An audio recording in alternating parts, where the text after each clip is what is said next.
দরবেশ সাহেব চিত হয়ে শুয়ে শুয়ে তেলাওয়াত করতেছেন আর বলছেন, আল্লাহ রাব্বুল আলামিন, তোমার সৃষ্টি নৈপুণ্যতার ভিতরে কোনো ভুল ধরার ক্ষমতা তো কোনো মানুষের নাই। তবে একটা জিনিস আমার নজরে পড়লো, এই যে বিরাট বট গাছটা, পৃথিবীতে যত গাছ আছে যেমন গাছ তেমন ফল, তাল গাছটা যেমন ফলও তেমন, নারকেল গাছটা যেমন ফলটাও তেমন, কিন্তু এত বড় বিশাল বট গাছ ফল হতেছে ছোট্ট ছোট্ট ট্যাবলেটের মতো, গাছটা যেমন ফলটা তেমন হয় না। আল্লাহ এটা ভুল না?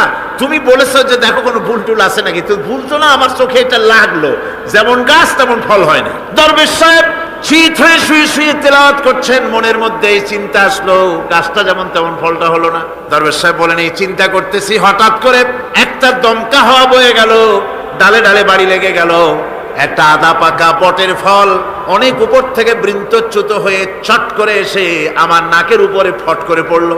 নাকের উপরে এমন ভাবে পড়ছে, নাকটা জ্বলে উঠছে। আমি সেজদায় পড়ে গেলাম। দরবেশ সাহেব বলেন, আমি সেজদায় পড়ে গেলাম, চোখের পানি ফেলে আল্লাহর দরবারে মাপ চাইলাম, বললাম, রব্বুল আলামিন, তোমার কোন জিনিসের ভিতরে কোনো খুঁত নাই, নিখুঁত জিনিস তুমি বানাইছো, কোনো ভুল নাই। আমি চিন্তা করেছিলাম নারকেল গাছ যেমন তার ফলও তেমন, তাল গাছ যেমন তার ফলও তেমন, বট গাছটা যেমন তেমন ফল। আমার আন্দাজ মতো, আমার চিন্তা মতো, যত বড় বট গাছ অত বড় ফলটা যদি হতো, বটের ফলটা যে পজিশন নিয়ে আমার নাকে পড়েছিল, গাছ যেমন ফল তেমন হলো, নাকও যেত, আমার মাথাও যেত। আল্লাহ রাব্বুল আলামিন বলেন, দেখো বান্দা, আমার সৃষ্টি নৈপুণ্যতার মধ্যে কোনো ভুল পাবে না। সুবহানাল্লাহ, কোনো ভুল নাই, বারবার তাকাও, কোনো ভুল পাবে না। আল্লাহ সুবহানাহু ওয়া তাআলা সুন্দর করে বানিয়েছেন, যা দেখবেন শুধু সুন্দর আর সুন্দর। সুবহানাল্লাহ বলেন, শুধুই সুন্দর। ফুলের সৌন্দর্য দেখেন, গাছের সৌন্দর্য দেখেন, জমিনের সৌন্দর্য দেখেন, পাখির সৌন্দর্য দেখেন। আল্লাহ পাক যা বানালেন সবগুলিকে আল্লাহ পাক সুন্দর করে করে সৃষ্টি করেছেন, সব গুছিয়ে গুছিয়ে সুন্দর করে করে বানিয়েছেন, অসুন্দর করে কিছু বানান নাই। ফুল দেখতে কত সুন্দর, ফুলের থেকে ফল হয়, সে ফল হওয়ার জন্য ফুলের পুংকেশর আর স্ত্রী কেশরের মিলন ঘটতে হয়। তো ফুল তো আর চলতে পারে না, এই মিলনটা কেমনে হবে? এই জন্য আল্লাহ পাকের রুচি দেখেন, আল্লাহ পাকের রহমত দেখেন, আল্লাহর কুদরত চিন্তা করুন।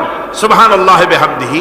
ফুল সুন্দর জিনিস, ফুলের চাইতে আর কিছু সুন্দর আছে নাকি? এত সুন্দর ফুল, এই পুংকেশর এবং স্ত্রী কেশরের বিনিময়টা কে করবে?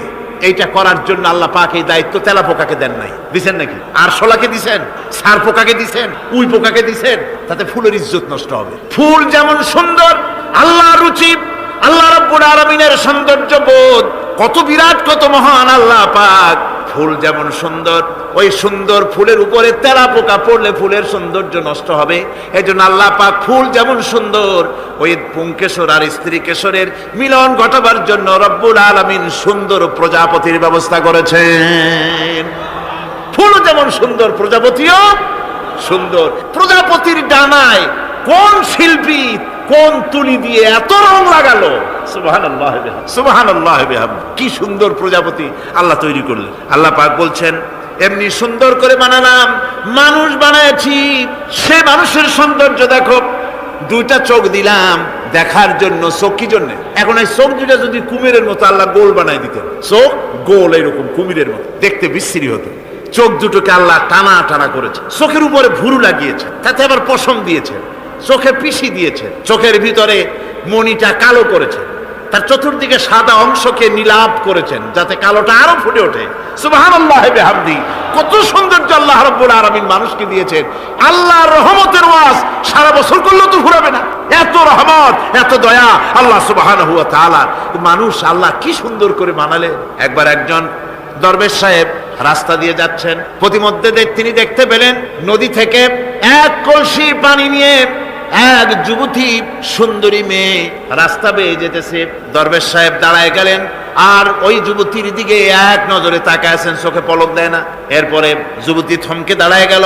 আধা বুড়া মানুষ, দাড়ি অর্ধেক পাইকে গেছে, দেখতে দেখায় খুব বুজুর্গ মানুষ, কিন্তু রাস্তায় আমার একা পাইয়া এমনি করে তাকিয়ে আছে আর চোখ দিয়েও তো পানি পড়ে। ব্যাপারটা কি?